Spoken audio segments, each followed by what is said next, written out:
Let me explain what Sturm-Liouville problem is. Sturm-Liouville problem is about finding all values of lambda, where we call these values lambda as eigenvalues, and non-zero functions y. So y is a non-zero function which we call eigenfunctions, which satisfies the following strange-looking equation with these two boundary conditions.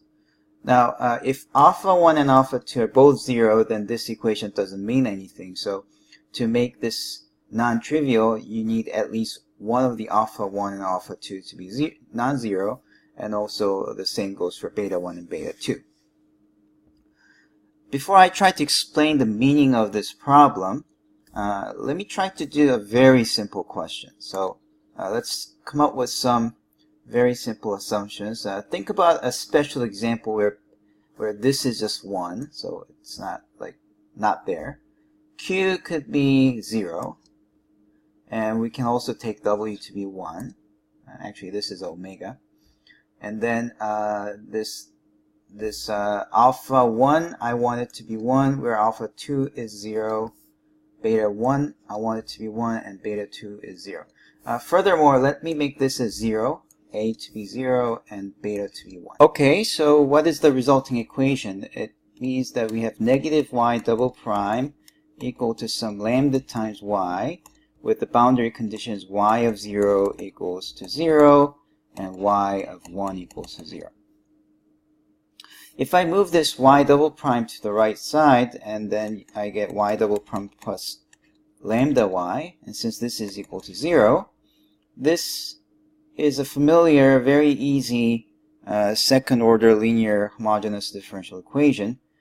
And you probably know that the way to solve this is to introduce the characteristic equation, which says r squared for y double prime, and then lambda times, this is no prime, so this means you have r to the 0th power.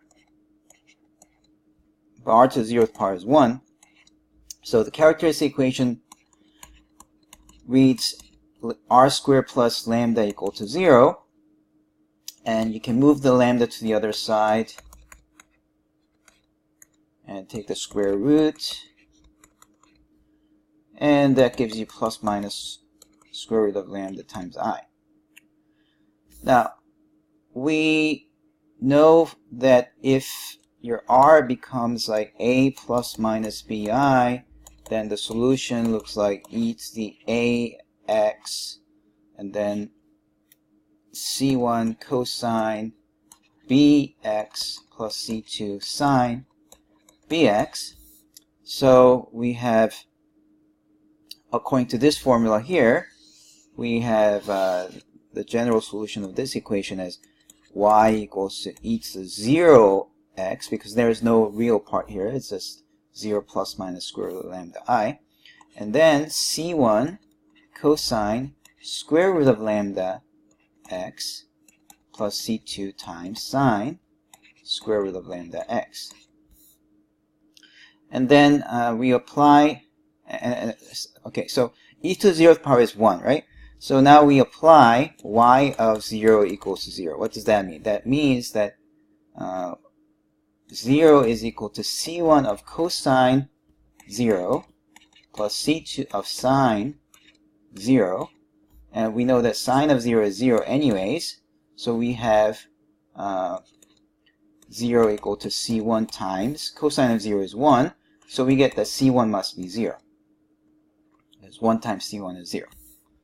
Now that means that y is just some constant multiple of sine. We still have the other boundary condition left, so let's plug that in. So you get y of 1 equals to 0, which should be c2 times sine of square root of lambda. And here we have a dilemma. Now, sine of square root of lambda doesn't look like a 0, but this time c2 has to be 0, so that seems to imply that c2 is 0. But if c2 is 0, then your y, since it's c1 times something plus c2 times something, if c1 and c2 are both 0, y just becomes 0. But we're looking for non-zero solutions. So if you want non-zero solutions, the only way it's possible is to have the sine square lambda equal to 0. Alright, so what did we figure out so far? We just figured out that negative y double prime lambda y with this boundary condition will imply that y must be c2 sine of square root of lambda x, where 0 should equal to c2 sine square root of lambda, and that actually should imply that sine of square root of lambda should be 0. Now, the graph of the sine function looks like this, and it's 0 at every multiple of pi. So 0, pi, 2 pi, 3 pi. So at every multiple of pi, it's 0. Therefore, square root of lambda can only be 0 if it's some multiple of pi. So that tells us that the lambda value should be n squared pi squared, and also that your y function is y equals to c2 times sine. Since square root of lambda is n pi, I have sine n pi x. Now, actually, you might have missed it, but there was a little bit of inaccuracy in my solution here, because when I said r is equal to plus or minus square root of lambda I, and came up with the solution y equals to something and then cosine and then sine and all that, well, this assumes that lambda is positive. If lambda is negative, for example, this actually becomes two real numbers. So you actually are seeing a solution where we have the assumption that lambda is positive. But there are two other cases. When lambda is 0, you have a solution that looks like y equals to some function times x plus another function. And when lambda is negative, you're going to get c1 times e to some power plus c2 times e to some power. Okay, it turns out that both of these solutions will give you y equal to 0 as the only possibility. So here, there's no eigenfunctions allowed in those two cases. Actually, in some cases where you have different boundary conditions, so if you have like boundary conditions like y prime of 0 is 0, or y prime of 1 is 0, if your boundary conditions look like this, then this will even have an eigenfunction. But for our boundary case, it turns out that these don't give you anything. And the final conclusion of this calculation is that if you have negative y double prime equals to lambda y with y of 0 is 0, y of 1 is 0, then the eigenvalues are n squared pi squared, and because we are assuming that lambda is positive, n has to be 1, 2, and so on. And your eigenfunctions are sine n pi x, or any multiple of this function will satisfy the Sturm Liouville problem. Okay, so this is the most simplest Sturm Liouville problem. You've witnessed the solution of the simplest Sturm Liouville problem, although we skip the case when lambda is equal to 0 and lambda less than 0. You solve the very simple Sturm Liouville problem. Now I have to explain to you what it means. To do so, let's recall some of the facts that I explained in the previous videos. So one of the things that I explained was that there is a concept of an abstract vector space,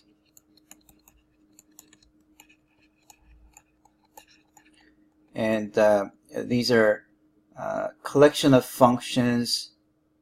In many cases, these are collection of functions that satisfy certain conditions. So certain conditions like L2 space will be a collection of functions whose square is finite if you integrate it. Set of continuous functions, that's also a vector space. And also we learned that in these abstract vector spaces, sometimes you can even define inner products. We talked about the inner products. And for two functions, the inner product that that's used a lot is you integrate this over some whatever domain these functions are defined on. And we also learned about these things called Hermitian operators, where if you have ax, y, that's same as x, ay. If this is satisfied, we call that operator Hermitian.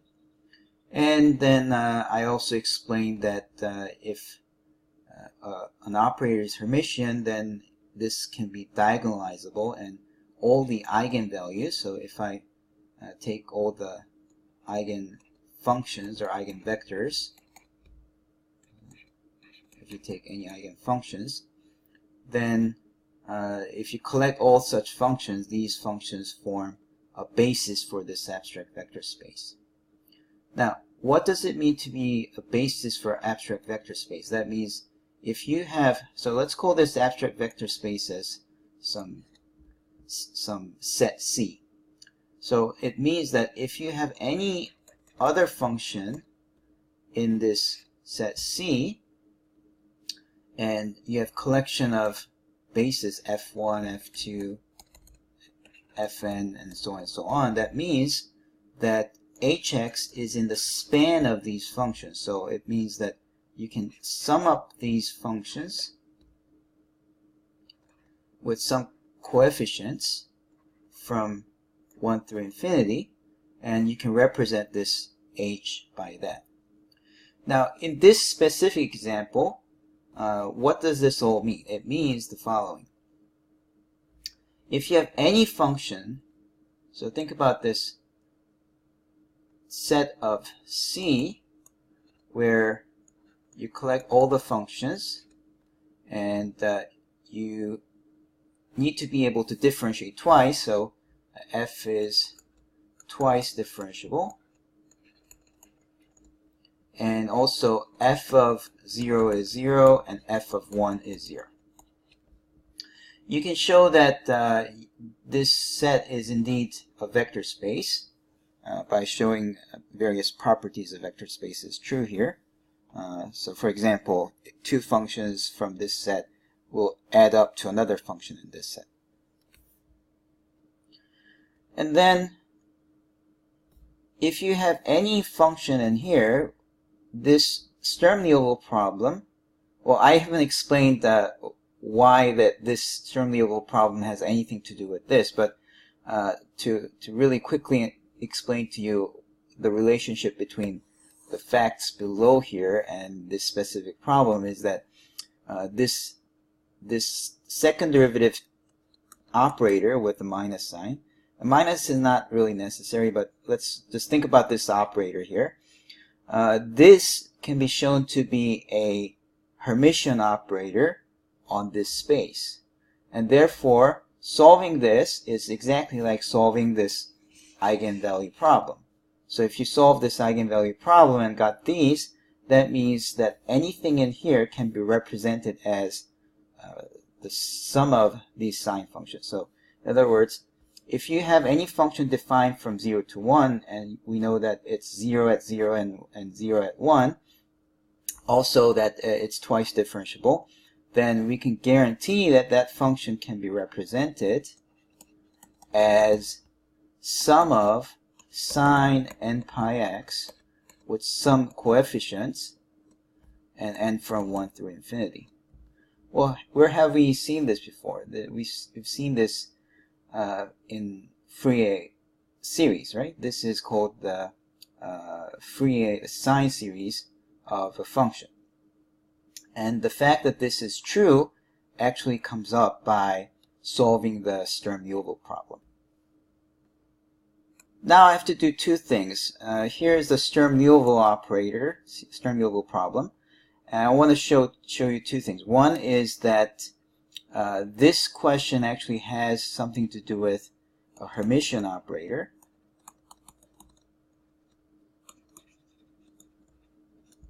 And actually, it's true if I divide everything by Wx,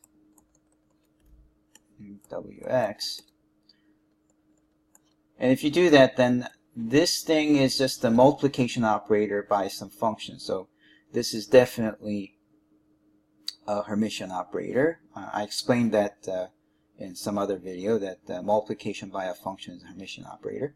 This is less evident, but you can show that this is, again, a Hermitian operator with respect to certain inner product with some integration by parts. This I actually want to show you by doing some calculation.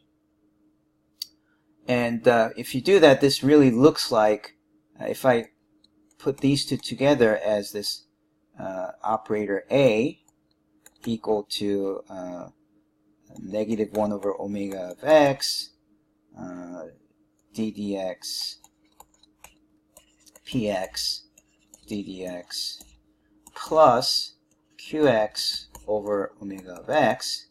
If I define this to be an operator A, if I show that this is Hermitian and that's Hermitian, sum of two Hermitian operators is again a Hermitian operator. So this I can show that it's an Hermitian operator under some boundary conditions. So the boundary conditions are really essential in showing this.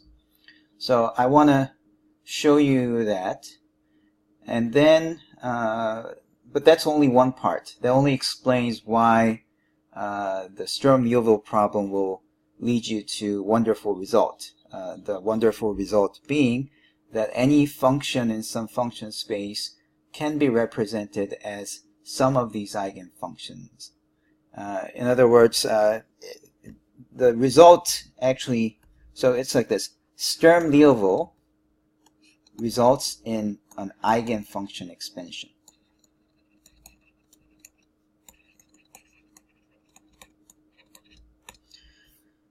So once I show that this is Hermitian, then this actually will be more meaningful, because I've showed that this Sturm-Liouville operator is Hermitian. Therefore, the theory that I talked about actually holds, so you get the eigenfunction expansion. However, you might also wonder why these Sturm-Liouville problems come up, where it comes up. Okay, so I will have to explain that in probably another video, how Sturm-Liouville problems of different types will just pop up when you solve various physics problems. Okay, without further ado, I will conclude this video by showing you this. Okay, we are going to use the inner product as integral from a to b of the function f times function g times some weight function omega x dx. Now, I haven't used this omega x before when I was explaining inner products in other videos, but you can see that even with this omega x, as long as omega x is always positive, this will satisfy all the linearity condition or bilinear condition, and also the positive definite condition, everything that's required of an inner product without any problem. So you can check that this is an inner product. And this is the inner product that will make our Sturm-Liouville operators that differentiable term. I was explaining this first operator of the two operators.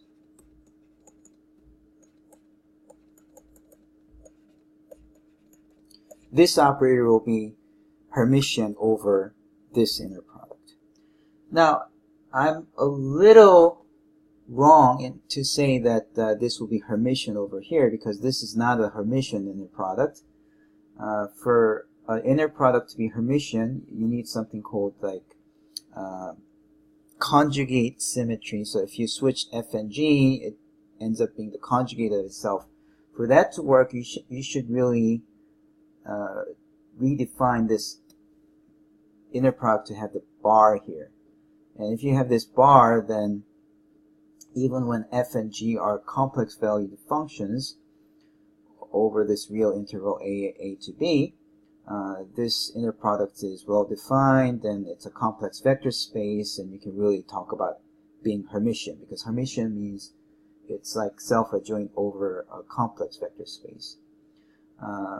But the goal of this is to show you how things are working, and I'm not too concerned about where these belong, and everything I say can be made correct, so I will just make this less complicated by deleting this bar.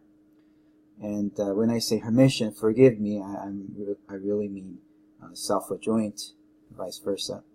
Alright, now I also need the boundary conditions. The boundary conditions I will use is that these are 0 at the boundaries. So function f is 0 at the two boundaries. Function g is also 0 at the two boundaries. And this will make the solution a lot easier, but this is not the full proof, because you remember that the real condition was that alpha 1 f a plus alpha 2 f prime of a should be 0, not like this. So the real proof should have more complicated boundary conditions, but if you follow this, and if you just follow the exact proof that I'm going to present you for these generic boundary conditions, you'll find that the proof holds nonetheless the same. Now, let me make a little bit more remark here. These things with both alpha 1 and alpha 2 non-zero is what we call mixed boundary conditions. So, if, for example, like 3fa plus 4f prime of a equal to 0, and then for b, let's say 5fb minus 3f prime of b equal to 0. If you had a boundary condition like this, and the same exact thing for g, then that's called mixed boundary conditions.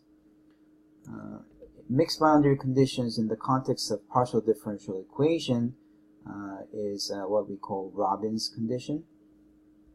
So they do come into play, but in many cases, what you have is either f being just equal to 0 at both endpoints, or if not, you might have f prime being 0 at both points. So, just seeing this proof only should benefit you a lot. Okay. All right. So let's see what happens. So let's call this operator a for the moment, and I want to show that AFG is same as FAG. Okay. So what is this thing?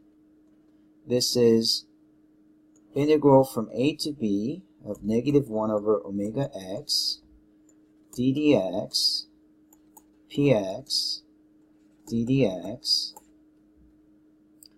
applied to f of x, and then you multiply to gx, and then wx dx.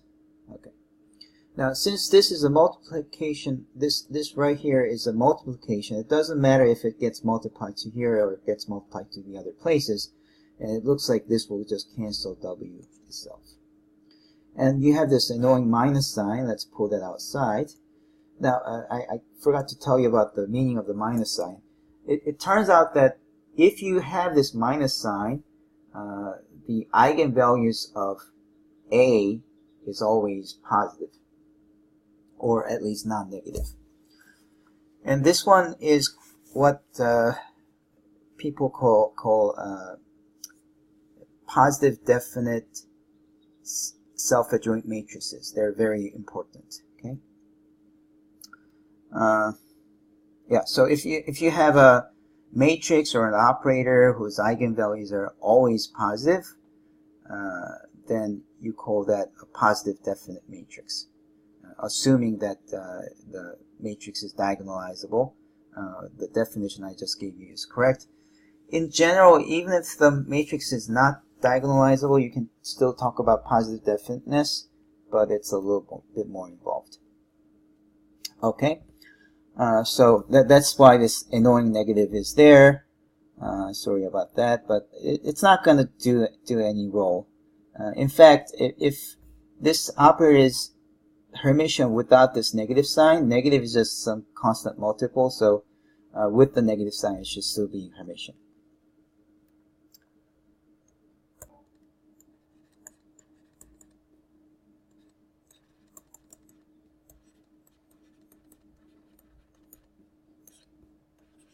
Okay, so after rewriting it like this, think of it like this. You have some function and you have a derivative applied to that function times g.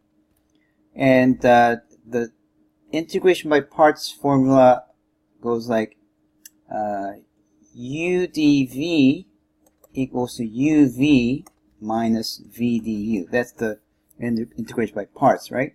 So this dv is like here, d of this one, which means that you have negative of this times this,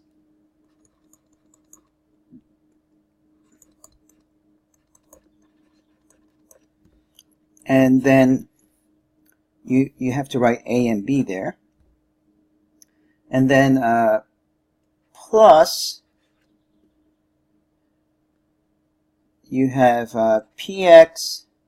Oh, I don't have any room. Let me go to a different page. So let me rewrite that.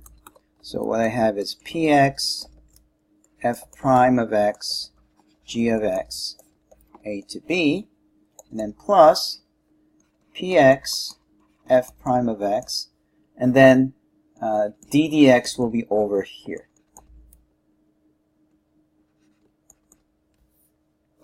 Now when you plug this in, when b is plugged in, what do you get? You get g of b, but we decided that g of b is 0. Our boundary condition was that g of a and g of b is 0, so when b is plugged in, that's 0, so that's gone. When a is plugged in, g of a is again 0, so this one doesn't produce anything because of the boundary conditions. Notice that if I had instead the boundary conditions as primes all 0, in that case then f prime will be 0 in both cases, so you're going to get 0.